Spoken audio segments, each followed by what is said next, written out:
तो चलिए आज हम बात करते हैं लोकसभा से जुड़ी एक खबर के बारे में जो कि एक बिल विधेयक से जुड़ी हुई है। कैसे जुड़ी हुई है इस पर हम बात करते हैं। तो सबसे पहले खबर देखें तो लोकसभा ने निजी कंपनियों के लिए परमाणु क्षेत्र खोलने वाला विधेयक जो है वो पारित किया है। केंद्रीय मंत्री जितेंद्र सिंह ने इस विधेयक को एक ऐतिहासिक कानून बताया जो देश की विकास यात्रा को एक नई दिशा देगा। कैसे दिशा देगा और ये न्यूज़ क्या है, इस पर हम बात करते हैं। तो सबसे पहले खबर देखें तो लोकसभा ने 17 दिसंबर 2025 को शांति बिल 2025 पारित कर दिया है। इस ऐतिहासिक विधेयक का उद्देश्य भारत के परमाणु ऊर्जा क्षेत्र को निजी भागीदारी के लिए खोलना और देश की ऊर्जा सुरक्षा को मजबूत करना है। तो कैसे ये जो बिल है वो पारित किया है, ये कैसे सुरक्षा जो है वो मजबूत करेगा और निजी क्षेत्र में कैसे अपनी जो भागीदारी है वो बढ़ाएगा, इस पर हम बात करते हैं। तो सबसे पहले इस बिल को देखें तो शांति बिल क्या है। तो यह एक एकीकृत कानूनी ढांचा है जिसका उद्देश्य भारत को 2047 तक 100 गीगावाट परमाणु क्षमता हासिल करने में मदद करना है। इसके माध्यम से सरकार ने परमाणु ऊर्जा उत्पादन पर अपने 60 साल पुराने एकाधिकार को समाप्त कर दिया है। और इससे ये कैसे कार्य करता है इस पर बात करें तो जैसे ये कार्य कैसे करता है, यानी कि ये जो शांति जो बिल है वो कैसे कार्य करता है, इसके अंतर्गत कौन कौन से कार्य जो है वो किए जाते हैं। तो शांति बिल परमाणु क्षेत्र के संचालन के लिए एक नया वर्किंग मॉडल है जो कि वर्किंग मॉडल पेश करता है। जैसे लाइसेंस प्रक्रिया की बात करें तो केंद्र सरकार अब गैर सरकारी संस्थाओं को भी परमाणु संयंत्र स्थापित करने, परमाणु खनिजों के खनन और उपकरणों के निर्माण के लिए लाइसेंस जारी कर सकती है। दायित्वों पर अगर ढांचे की बात करें तो दायित्वों का ढांचा तो जैसे लिबर्टी फ्रेमवर्क की बात करें तो सप्लायर को छूट दी जाती है, जैसे कि दुर्घटना की स्थिति में उपकरणों की आपूर्ति करने वाली कंपनियों पर से राइट ऑफ रिकॉर्ड या हटा दिया गया है, जिससे कि वैश्विक कंपनियां निवेश के लिए प्रेरित होंगी।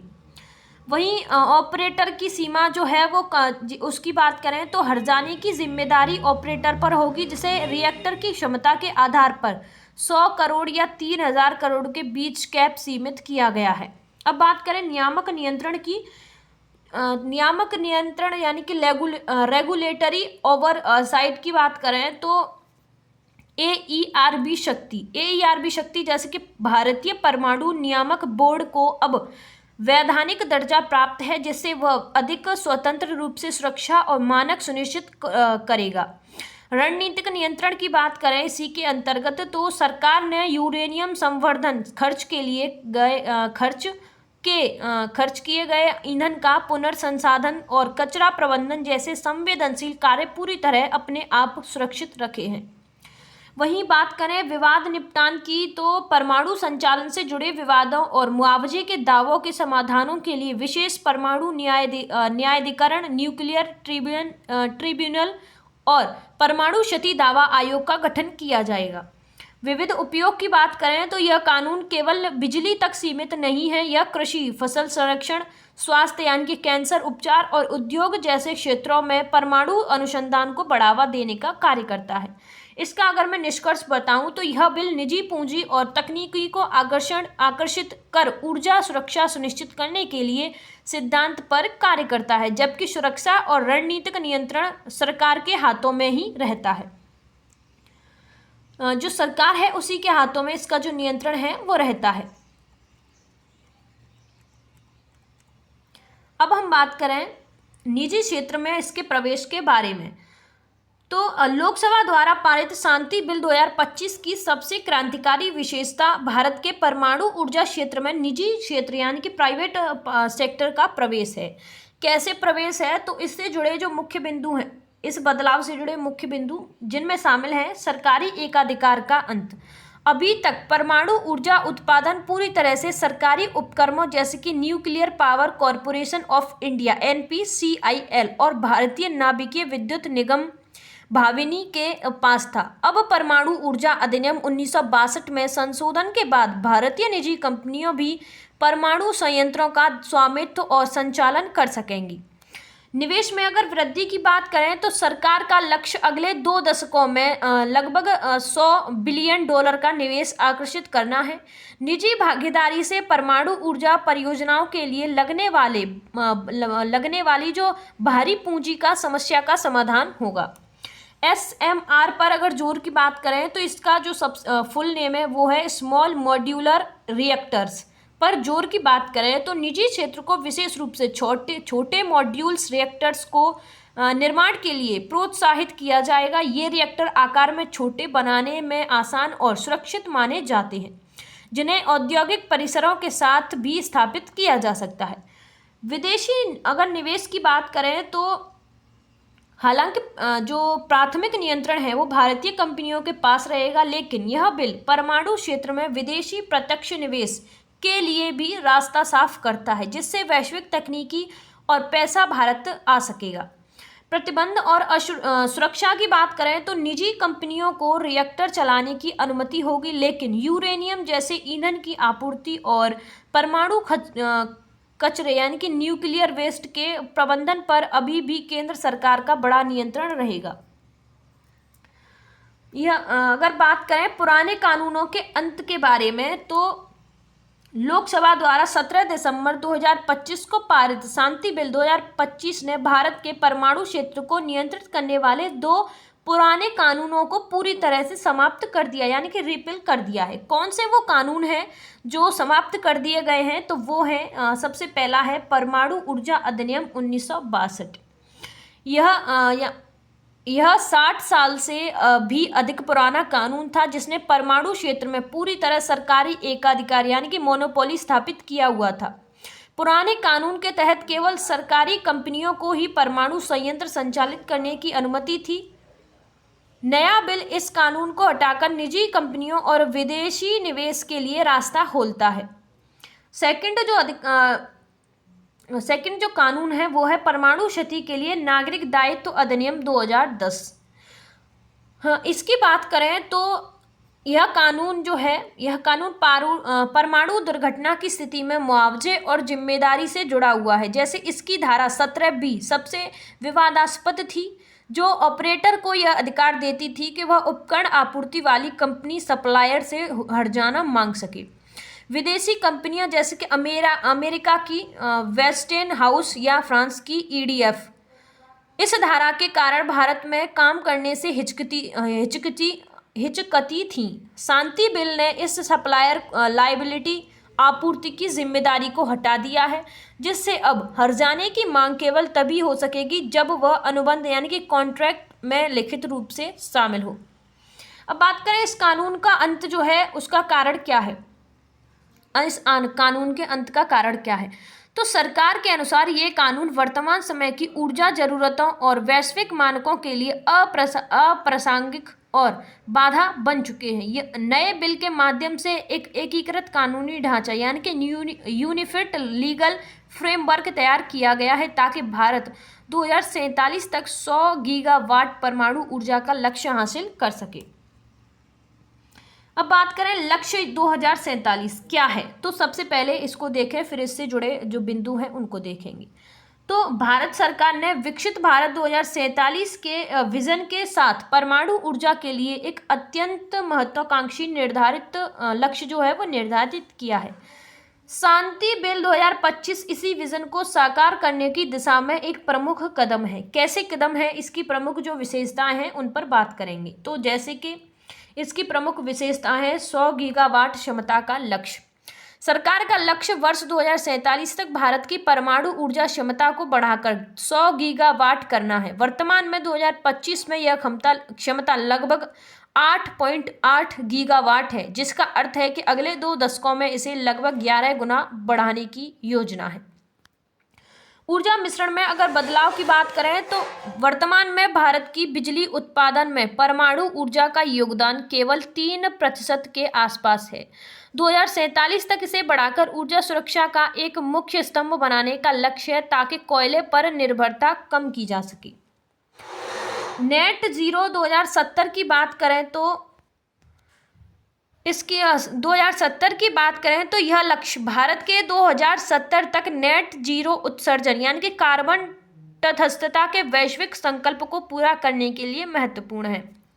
निवेश की अगर आवश्यकता की बात करें तो 100 गीगावाट के इस विशाल लक्ष्य को प्राप्त करने के लिए लगभग 214 बिलियन डॉलर यानी कि करीब 15 से 18 लाख करोड़ रुपए के निवेश की आवश्यकता होगी, जिसे अकेले सरकारी खजाने से पूरा करना संभव नहीं है। इसलिए निजी क्षेत्र को इसमें शामिल किया जा रहा है।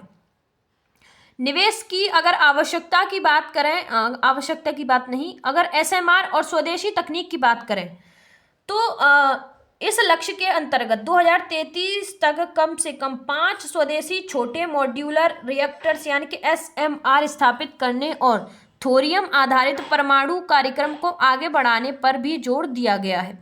सरकार के अनुसार 2047 तक भारत को एक विकसित राष्ट्र बनाने के लिए ऊर्जा की मांग में भारी वृद्धि होगी, जिससे केवल स्वच्छ और विश्वसनीय परमाणु ऊर्जा के माध्यम से ही स्थायी रूप से पूरा किया जा सकता है। अब बात करें दायित्वों में बदलाव के बारे में, तो दायित्वों में बदलाव क्या है, तो जैसे लिएबिलिटी शांति बिल 2025 के तहत परमाणु क्षति के लिए नागरिक दायित्व सिविल लायबिलिटी के ढांचे में बड़े बदलाव किए गए हैं। इसका मुख्य उद्देश्य निजी निवेशकों और वैश्विक आपूर्तिकर्ताओं सप्लायर्स के जोखिमों को कम करना है। कैसे कम करना है, तो इससे जुड़े जो प्रमुख बदलाव हैं उनको देखते हैं। इनसे जुड़े जो नए कानून के तहत जो बदलाव हैं, जैसे कि सप्लायर लायबिलिटी का खात्मा, यह इस बिल का सबसे महत्वपूर्ण बदलाव है। पिछले CLND अधिनियम 2010 में राइट ऑफ रिकॉर्ड्स के तहत ऑपरेटर किसी दुर्घटना की स्थिति में दोषपूर्ण उपकरणों के लिए सप्लायर से हर्जाना मांग सकता था।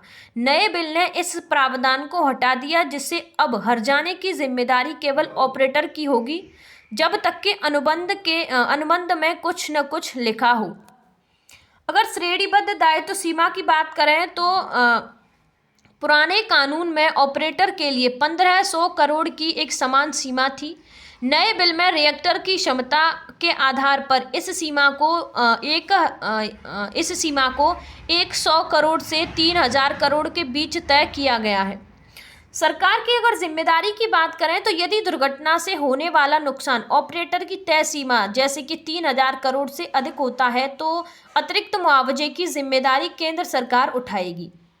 नो फॉल्ट लायबिलिटी की बात करें तो बिल यह सुनिश्चित करता है कि दुर्घटना की स्थिति में ऑपरेटर को मुआवजा देना ही होगा, चाहे उसकी गलती साबित हो या न हो।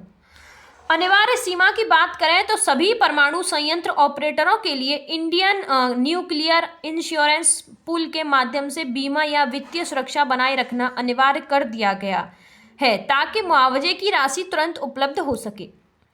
अब बात करें परमाणु क्षति और दावा आयोग की, तो जैसे कि न्यूक्लियर डैमेज क्लेम्स कमीशन की बात करें तो मुआवजे के दावों के त्वरित निपटारे और विवादों को सुलझाने के लिए एक समर्पित आयोग और एटॉमिक डिस्प्यूट्स ट्रिब्यूनल के गठन का प्रावधान किया गया है। इन बदलावों का उद्देश्य भारत के परमाणु क्षेत्र को अंतर्राष्ट्रीय मानकों के अनुरूप बनाना और वेस्टिंगहाउस अमेरिका एवं EDF फ्रांस जैसी वैश्विक कंपनियों को भारत में निवेश के लिए प्रोत्साहित करना है। अब बात करें रणनीतिक नियंत्रण के बारे में, तो ये क्या है, तो लोकसभा द्वारा पारित शांति बिल 2025 के तहत भले ही परमाणु ऊर्जा क्षेत्र को निजी कंपनियों के लिए खोल दिया गया है, लेकिन राष्ट्रीय सुरक्षा और संप्रभुता को ध्यान में रखते हुए केंद्र सरकार ने रणनीतिक नियंत्रण यानी कि स्ट्रेटेजिक कंट्रोल अपने पास सुरक्षित रखा है। कैसे सुरक्षित रखा है, इसके जुड़े प्रमुख जो बिंदु हैं उनको समझते हैं। जैसे कि ईंधन चक्र पर पूर्ण नियंत्रण, फ्यूल साइकिल पर कंट्रोल,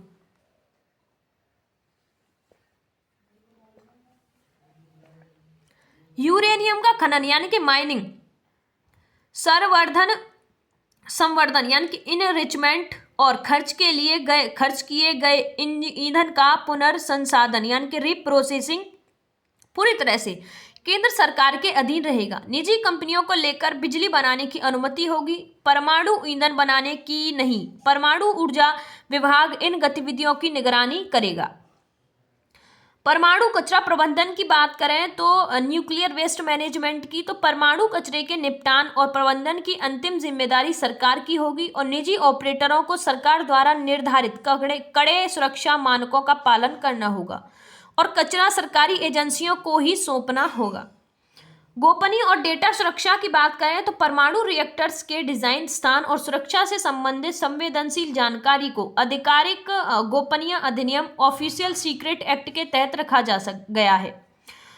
नियामक निरीक्षण की बात करें, रेगुलेटरी ओवरसाइज की, तो एक स्वतंत्र संस्था भारतीय परमाणु नियामक बोर्ड सभी निजी और सरकारी संयंत्रों की सुरक्षा ऑडिट करेगी। सरकार के पास किसी भी समय सुरक्षा उल्लंघन के आधार पर निजी संयंत्र का लाइसेंस रद्द करने या उसे अपने नियंत्रण में लेने का अधिकार होगा। विदेशी निवेश पर अगर कैप की बात करें तो जैसे कि विदेशी निवेश एफडीआई की अनुमति दी गई है, लेकिन रणनीतिक रूप से महत्वपूर्ण परियोजनाओं में बहुमत हिस्सेदारी मेजॉरिटी स्टेक भारतीय कंपनियों या सरकारी उपक्रमों के पास ही है। सरकार का इस पर स्पष्ट रुख है कि बिजली निजी हो सकती है, लेकिन परमाणु सुरक्षा और तकनीकी हमेशा राष्ट्र के नियंत्रण में रहेगी।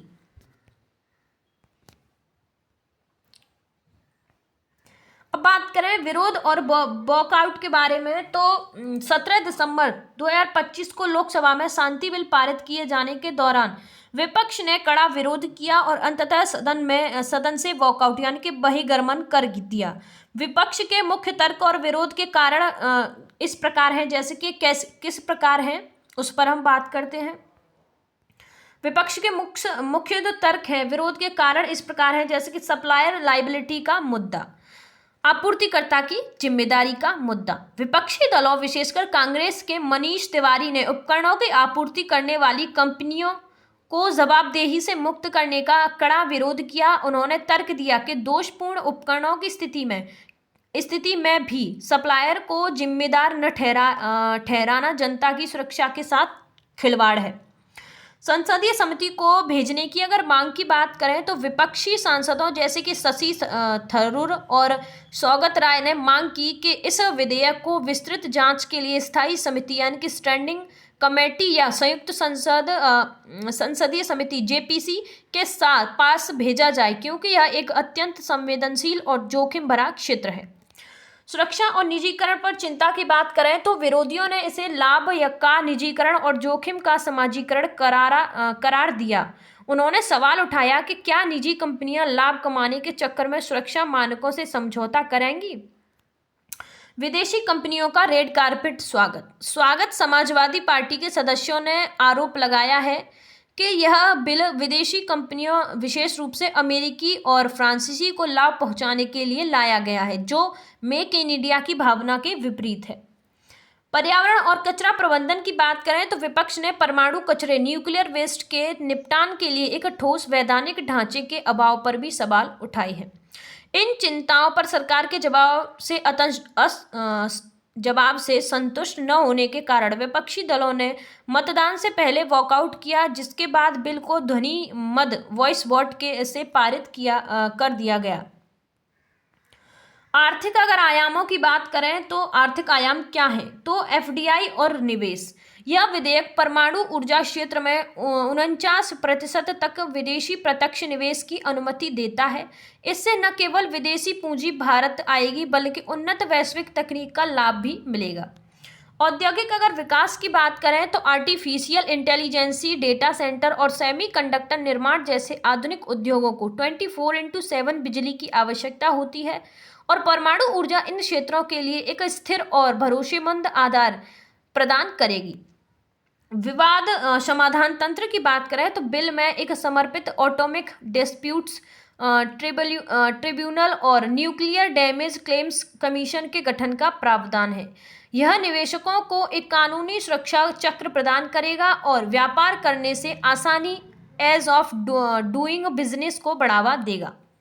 बात करें बहुक्षेत्रीय उपयोग की, तो बिजली के अलावा यह बिल स्वास्थ्य सेवा यानी कि कैंसर उपचार, कृषि यानी कि खाद्य संरक्षण और जल शुद्धिकरण जैसे क्षेत्रों में परमाणु अनुसंधान और नवाचार को बढ़ावा देगा।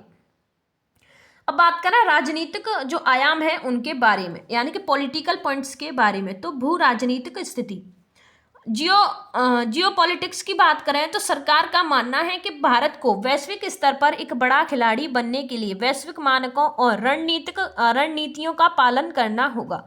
यह बिल भारत को अंतर्राष्ट्रीय परमाणु नागरिक समाज यानी कि इंटरनेशनल न्यूक्लियर कमेटी में अधिक सक्रिय भूमिका निभाने में मदद करेगा। रणनीतिक स्वायत्ता पर बात करें तो निजी क्षेत्र के प्रवेश के बावजूद यूरेनियम संवर्धन और कचरा प्रबंधन जैसे संवेदनशील कार्य क्षेत्र सरकार के ही पास रहेंगे, ताकि देश की रणनीतिक स्वायत्ता यानी कि स्ट्रेटेजिक ऑटोनॉमी बनी रहे। संवैधानिक और नियामक सुधार की बात करें तो भारतीय परमाणु नियामक बोर्ड को अब वैधानिक ऊर्जा यानी कि स्टैट्यूटरी स्टेटस दिया जाएगा, जिससे यह बोर्ड अधिक स्वतंत्र और जवाबदेही बनेगा। विपक्ष के निजीकरण पर अगर प्रभाव की बात करें तो राजनीतिक स्तर पर विपक्ष इसे सार्वजनिक संपत्ति का निजीकरण कह रहा है। हर्जाने के नियमों में बदलाव, सप्लाई लायबिलिटी का खात्मा को विपक्ष ने जनता की सुरक्षा के साथ समझौता बताया है। यह बिल 2070 तक नेट जीरो उत्सर्जन के अपने जलवायु लक्ष्यों की ओर ले जाने का एक प्रमुख राजनीतिक और आर्थिक औजार है 2070 तक। अब इसको संक्षिप्त में देखें इस न्यूज को, तो शांति बिल आर्थिक विकास और पर्यावरण संरक्षण नेट जीरो 2027 के बीच एक महत्वपूर्ण सेतु है। अब पूरी दुनिया की नजरें इसके कार्यान्वयन और इसके माध्यम से आने वाले निवेश पर टिकी होंगी। यह विधेयक भारत को ऊर्जा निर्यातक बनाने की दिशा में पहला ठोस कदम साबित हो सकता है। धन्यवाद। Thanks for watching our videos. Like and subscribe please.